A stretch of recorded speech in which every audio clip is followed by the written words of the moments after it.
Hello everyone. Before we start this lesson, you might want to get some paper and a pencil to write down some ideas, as everything in the presentation is going to help you with your activity today. The first thing I want to touch on is the proofread that we completed yesterday. Everyone did really well with the capital letters and the spellings. I think the hyphen thrown in might have confused us a little.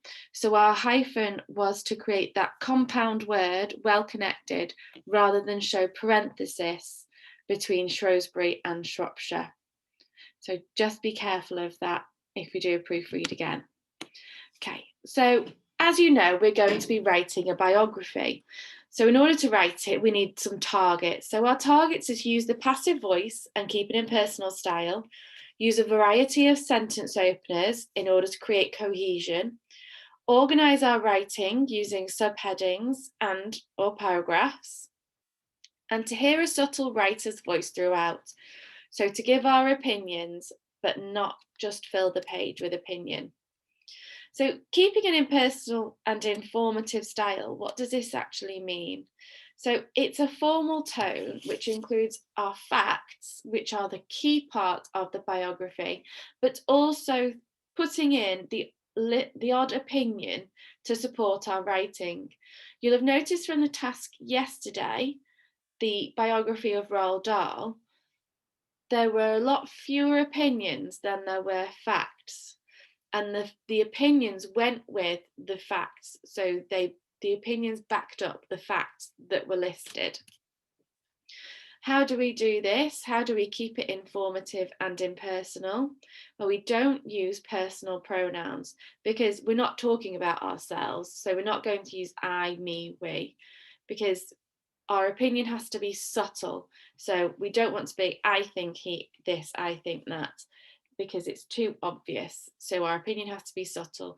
We're talking about the subject. So we're saying it is, there is, they are, as we're talking about a person. So today you're going to be completing a crack the code. And these are the areas that I want you to look for in the text. So you're going to be using the Shakespeare text that we looked at the other day, and you're going to be finding these key areas. So the first one is the passive voice. What does the passive voice do? It makes our writing impersonal, as we just talked about. We don't usually know the individual that we're writing about when we write a biography. So we keep it impersonal, as we're not writing about our friend. It also demonstrates, the passive voice demonstrates that you're informed about the subject you're writing about. You know this subject inside out. You are nearly an expert in this area, in this person. And it shows a level of importance to the facts that you're presenting to the reader. The next area that we're going to think about is uncertainty. With our Shakespeare with our Shakespeare biography, there were lots of areas of his life where the author wasn't sure about them. So he had to speculate. But in order to do this, we have to show that we're not presenting this thought as a fact, because we don't have the evidence to back this up.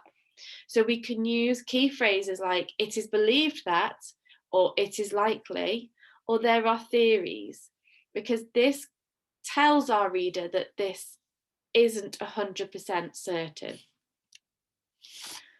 The next area we're going to think about is using inference. So this keeps our reader interested in the subject, and this is how you present your writer's voice, the author's voice. So using inferences to add in your opinion as well. So yesterday with our Roald Dahl biography, the author decided that Roald Dahl had a fascinating life. Now, not everyone might believe that, but this author certainly believed it, because he knew that Roald Dahl had been a chocolate historian, a fighter pilot, a spy. So that's where he's brought his opinion in, saying, yeah, that's a fascinating life. The next area we're going to think about is using emotive and strong statements. So this is also how you convey your voice through your writing. So it shows that you're passionate about the person you're writing about, that you are nearly an expert about them, that your thoughts are your thoughts and you stand by them. Okay, so using those emotive and strong statements. And the last thing to think about is the use of time openers. Now, our time openers help create cohesion in our writing, and they also show chronology. So, if we're writing about someone's life, it makes sense to put it in chronological order. So, we talk about their childhood before we talk about their achievements, before we talk about their death. So, we do things in the order in which they happened. So your task for today is to complete the Crack the Code. I've started it for you, so have a look. You are mainly finding the effects, and I want you to tell me what the last technique used is.